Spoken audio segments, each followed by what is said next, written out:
پێش چەند ڕۆژێک سەرچاوەیەکی حکوومەتی هەرێمی کوردستان بە دەنگی ئەمریکای ڕاگەیان کە لە کاتی بەرەبانگدا درۆنێکی تورکی ژمارەیەک ئەندامانی پژاک پارتی ژیانی ئازادی کوردستان لە نزیک پێنجوین کردوتە ئارمانچ. ئەنجومەنی گوندی کانیمیرانیش ڕادەگەێنن بە پێی زانیاریەکان 3 کەس کوژراون و یەکێکیش بریندار بوو. ئایا پژاک ئەم هەواڵە پشتڕاست دەکاتن وە بۆ ئەم پەلامارە دژیان دەکرێت؟ ئەندامی مەجلسی پژاک لە ئەوروپا زاکرۆس ئەنداریاری لە سوید ئێستا لەگەڵمانە. کاک زاکرۆس ئەم کاتت باش، سپاس بۆ کاتی جەنابەت. لە ئێوە لە پژاک پشتڕاستی ئەو هەواڵە دەکەن کە ئەو درۆنە ئی تورکی بوو و ئەندامانی ئێوە کراون بە ئامانج وە 3 کەس لیان کوژراون؟ یانێ سلااو وێوەش هەروواکە زانیاری تەندا 2 ڕۆژ بەر لە ئەمڕۆ 15 مانگ درۆنی تورکی لە هەرێمی پێنجوێن 30 کیلۆمەتری ناوەندی شارەوە هێرشیان کردە سەر ئۆتۆمۆبیلێکی مەدەنی و لە ئەنجامدا شەهید و بریندار هەن. هەتا ئێستا یانێ وەکو پەژاک ڕاگەاندرای فەرمی نەدراوەکە و کەسانێک کە شەهید بوون ئەندامی ئێمە بن، بەڵام ئەو شتێک کە دیارە لە باشووری کوردستان ڕۆژاوای کوردستان بە نزیک بوون لە پرۆسس ڕۆژەی هەڵبژاردننی پەرلەمانی تورکیاوە. تورکیا دەوێت هێرشەکانی بەرفراوانتر بکاتەوە و هێزەکانی ئێمەش ئامادەی ئەوەیان هەیە کە بۆ خۆپاراستن و ئەو شتانە. هەتا ئێستایش وەکو پەژاک لە لێکۆڵینەوەداین کە بزین هەواڵانی ئێمە بوون لەو سەفەرەدا یا خەڵکی سڤیلی هەرێمەکە بوون. هەروە کە دەزانن وەرزی بەهارە و خەڵکی هەرێمەکەیش بۆ گەشت و گوزار و سەیران دەڕۆنە شوێنە سیاحەتیەکان و هەرە شتێش کە پێشتر بڵاوتان کردەوە لە ناوچەی باتینانیش هێرشکرا بۆ سەر. کاک زاکرۆس ببوورە، من لە قسەکەی جەنابەت تێدەگەم کە ئێوە پشتڕاست ناکەن کە ئەوانە ئەندامی خۆتان بوون. هەتا ئێستا وتم پێت زانیاریەکان بە فەرمی لەلایەن پەژاکەوە ڕانەگەیەندراوە، دەبێت لە ڕۆژانی داهاتوودا بە فەرمی لەسەر ئەو بوویەرە ڕاگەیەندراوە بدرێت کە ئایا ئەندامی پەژاک بوون یان ئەندامی سیاسی پەژاک بوون یان خەڵکی هەرێمەکە بوون.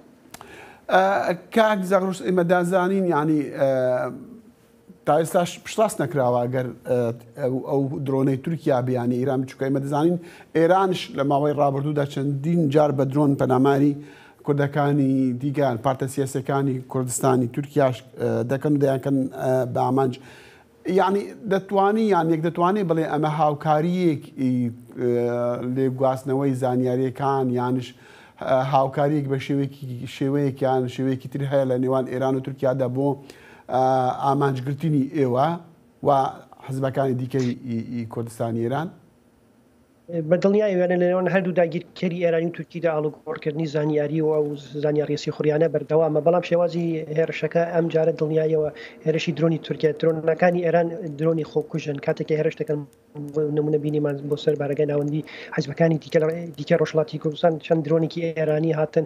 درۆنەکان بەو شێوازە هێرش دەکەن کە بە شێوازێکی ئینتحاری خۆیان دەتەقێنەوە و لە ئارمانجێکی سابت دەدەن، یانە بۆ نمونە ناوەندی کە پێشتر دیار کراوە. بەڵام درۆنی تورکیا و درۆنانێک کە بایراقداری پێ دەڵێن درۆنێکە لە ئاسمانە بە ساعتان دەمێنێتەوە و توانای هێرشکردنێکی بە موشکی هەیە، بە فوپوزیای هەیە و ئەم هێرشە بە هێرشێکە کە لەلایەن درۆنی فڕۆکەی بێفرەکەوانە و بەڕێگای موشکی ئەو درۆنانەوە کراوە وەیە بە دڵنیایەوە بێفرۆکەوانی تورکی درۆنکین و شەهید و برینداریش بە دڵنیایەوە هەیە.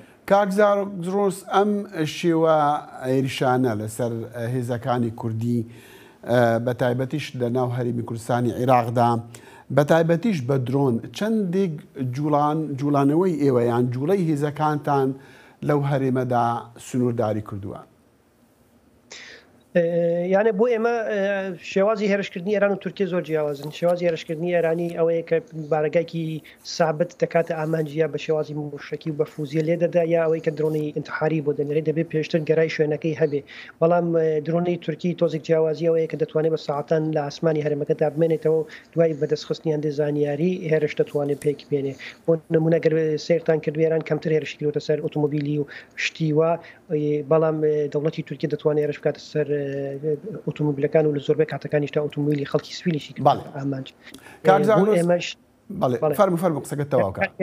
بەڵام هێزەکانی ئێمە بە شێوازی هاتوچوودان بۆیە زانیارێکی زۆر لەسەر هێزەکانی گەریلای پەژاک ناکات. باشە کاک زاکرۆس بابەتی دیکە حەزم دەکرد لەگەڵ جنابەت باسکەم لەگەڵ پارتە سیاسیەکانی دیکە باسمان کردووە ئەوەی کە ئێران لەگەڵ حکوومەتی عێراقی ڕێکەوتنێکیان تێگەشتنێکیان مۆر کردووە داوا لە عێراقیەکان دەکەن و لە هەرێمی کوردستان دەکەن کە هێزەکانی کوردی ئێرانی کوردستانی ئێران چەکی خۆیان دانێن. ئەمە تا چەندێک وەکو بڵێن ئەم داواکاری لێتان کراوە یان ئێوە چی دەکەن ئەگەر داواکاریکی وا لە ئێوە کرا؟ یانێ هێزەکانی کوردی بە فەرمی لە باشووری کوردستاندان هەم لایەنەکانی دیکە ئۆپۆزیسیۆنی کوردی ڕۆژهەڵاتی کوردستان و هەم ئێمەش لەو هەرێمانەکە هین هەرێمێکە کە لەژێر دەسەڵاتی خۆماندایە بە شێوازی فەرمی لەلایەنی حکوومەتی هەرێمەوە هیچ داخوازیەک ناهاتوە پێشم وانی لەلایەن حکوومەتی هەرێمە بۆ هیچ هێزێکی کوردی ڕۆژهەڵاتی کوردستان داواکاریکی وا بچێت کە چەکدا بلندەوانەیە جموجۆڵەکان بۆ ماوەیەکی لە بەرچاو بگیرتر لەلایەن هێزە کوردیەکان خۆمانەوە نەک ئەوەی کە بە زۆریا هین بێ حکوومەتی ناوەندی عێراق لەو هەرێمانێکی ئێمە هەین و پارتەکانی دیکەش هەن هیچ هێز و توانایەکی نییە بۆیە پێم وانە لە داهاتوودا گۆڕانکاریکی زۆر لە پێیگەی و لە شێوازی هەڵسوکەوتکردنی هێزە کوردیەکانی ڕۆژهەڵاتی کوردستان لە باشووری کوردستاندا پێک بێت. بەڵێ ئەندامی مەجلیسی پیژاک لە ئەوروپا کاک زاگرۆس ئەندەریاری لە سوید لەگەڵمان بوو. زۆر زۆر سوپاس.